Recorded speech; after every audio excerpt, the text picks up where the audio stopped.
I took him golf recently. I thought, I'd never play this game. Old man's game, never do it, but my kids play, so I want to play with them. So I go out, and I do really well. I go out on this one day, and I out-power by my instructor. I'm feeling really proud. The next day, I'm not feeling so proud. I keep putting the ball in the water again. I'm so frustrated. Put down another one, put down another one. I don't care. I don't care what my score is. Let's do it. And finally, I was getting frustrated. He's going things like, ain't it a bitch? This is golf. And I'm going, bull. I said, you're a terrible instructor. I said, because I should at least be consistent at whatever shitty level I can achieve. I said, I know I'm not Tiger Woods, but I should be able to be consistent, and you're just telling me it's difficult. Telling me it's difficult is not helping. Tell me what to do. He said, well, actually, you're only a little bit off. I said, could have fooled me. He said, no, you're about a millimeter or two off. I said, you're joking. He said, no, watch this. He said, I didn't teach you this yet. He said, when you approach the ball like this, he said, if you change the angle that you're attacking this just 1 or 2 millimeters, in the very beginning, do you see how that changes the arc? This one, instead of being on the green, by 1 millimeter, now you're in the water. 1 millimeter over here, you're in the sand. He said, and also you're hitting the ground by 1 millimeter sometimes. You're not stroking it, just 1 millimeter. I thought, what a great belief system that when all hell's breaking loose and nothing's working, that you're only 1 millimeter off. Because most people think it's impossible, so they give up. Isn't that true?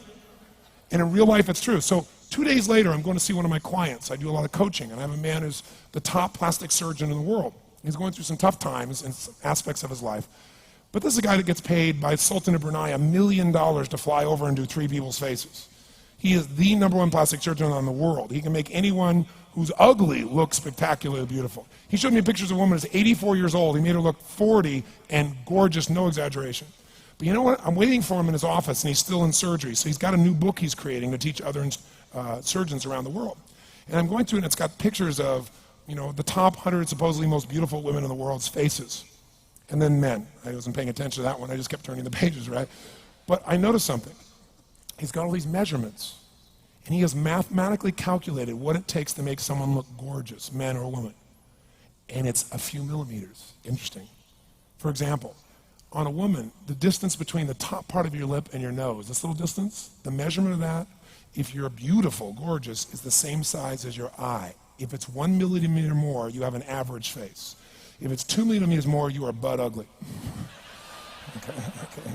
The difference between butt ugly and gorgeous is 2 millimeters. He's got about a dozen of these little 1 or 2 millimeter changes he makes, and it's a different person. It is unbelievable.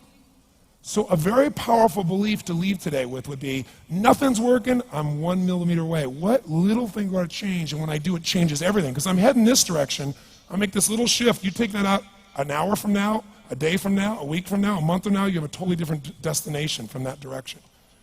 But the 1 millimeter change, I'll show you one of them right now. Check this out. Stay in the state of certainty. Some of you lost it. Intensify it, whatever it takes. Make your move. Come on. Make your move. Say yes.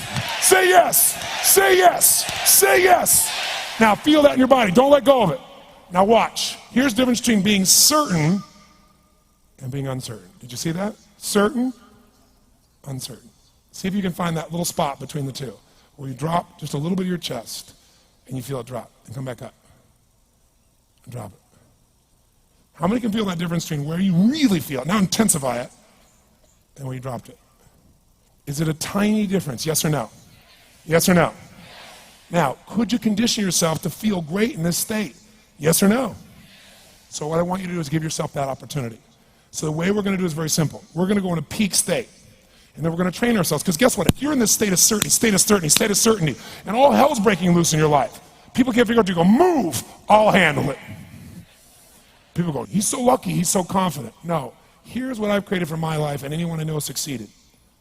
I'm a 17-year-old kid from Azusa, California, with no real education other than self-education, with no background, with parents that did their best, all of them,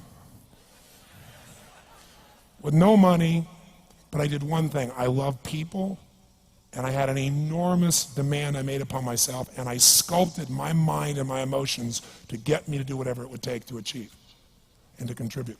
But to do that, I did it by using my body and changing my focus. I did it by putting myself in a peak physiology and using what I call incantations. Can you train yourself to believe something, yes or no? Absolutely. How many of you ever made the fatal mistake of going to Disneyland or Disney World, and while you're there made the fatal mistake of going to a ride called It's a Small World After All? What happens for about a week after you're out of that damn place? You're still singing this thing in your head in 24 languages, right? Well, let me tell you something. How many of you have things when you want to go achieve them and this part of your voice goes, oh, it's not going to happen, or forget it? How many got a voice that sometimes interrupts that good pattern? Say I. And what you want to do is train a new one. So starting when I was 17, I started doing incantations, not affirmations. Affirmation, you go, I'm happy, I'm happy, I'm happy, I'm happy, I'm happy. What's the problem? You haven't changed your what? Your what? Physiology. If you don't change your physiology, you won't get anything. So an incantation is not only you speak it, but you embody what you're saying with all the intensity you can. And you do it with enough repetitions that it sticks in your head. Like It's a Small World, now the conversation in your head is always the same and it gives you what you want. So you use your body and your voice. So 17 years ago, I started doing things. I was working for Jim Rohn, this speaker, and I was 17 years old. I had long hair, minestrone soup, acne on my face. And I was trying to call on Bear Stearns type of people and convince them why they should go to this man's seminar and be more successful. I was driving a 1968 Volkswagen that I had earned at $40 a week as a janitor. The only way I did it was park far from the building and then go in, and I love people and I believe, but I put myself in state and I was able to influence people that were far more successful than I was at the time.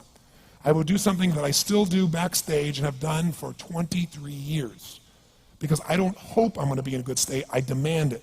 So I do an incantation using my whole body. I'd say, I now command my subconscious mind to direct me in helping as many people as possible alive today to better their lives by giving me the strength, the emotion, the persuasion, the humor, the brevity, whatever it takes to show these people and get these people to change their lives now.